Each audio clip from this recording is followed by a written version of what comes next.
We're focusing on character development, and we are going to draw on classic characters since they are well documented, and this will serve as a good case study, an example, so you can flush out your character for your novel.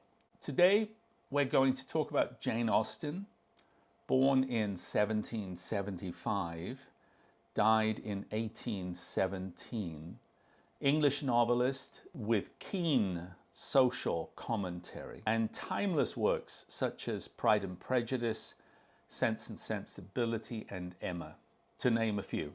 She was born in Steventon in Hampshire, close to her sister Cassandra, even though she was one of 7, but especially close to Cassandra. And in fact, they wrote a huge number of letters, and upon Jane Austen's death, Cassandra destroyed these letters for fear of them having too much personal, private information.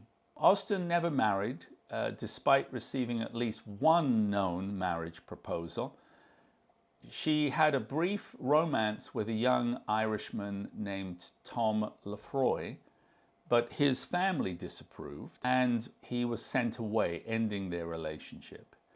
She did accept an offer of marriage from a Harris Big Wither, but changed her mind overnight and then refused. Austen spent much of her time in Hampshire, though she lived for a short time in Bath and later moved to Chawton. There is a home there. I visited that home, and it's in a very quaint, pretty village opposite a classic English tea room. She had health issues in her early 40s and passed away in July 18th, 1817. Now it is probably understood to be Addison's disease or Hodgkin's lymphoma. During her lifetime, Austen's novels were published under the phrase "by a lady" instead of her real name, and it wasn't until after her death that her authorship became widely known. She was buried in Winchester Cathedral, and despite receiving little fame in her lifetime, her works have since become one of the most beloved, and her films have been done over and over and over again, and very well.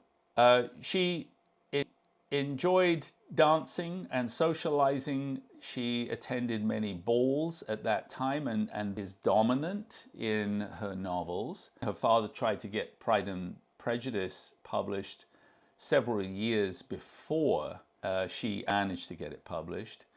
And that was unusual at the time to encourage female writers. She loved walking, was a keen dog lover. All of these elements, interesting because they build up a profile that you're looking for to make your characters appear real.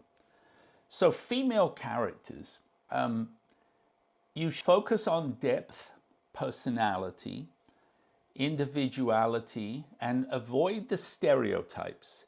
The damsel in distress, the little girl lost, overemphasizing things like looks and appearance.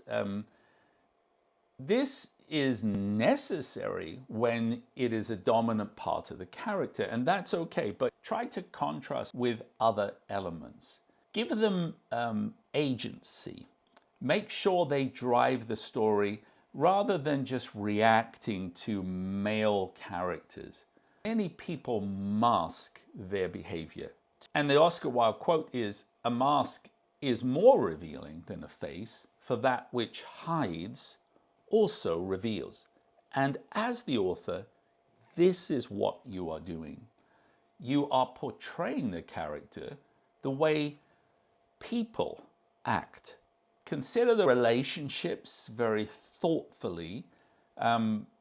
They should go beyond romance, their friendships, their rivalries, mentorships, family dynamics.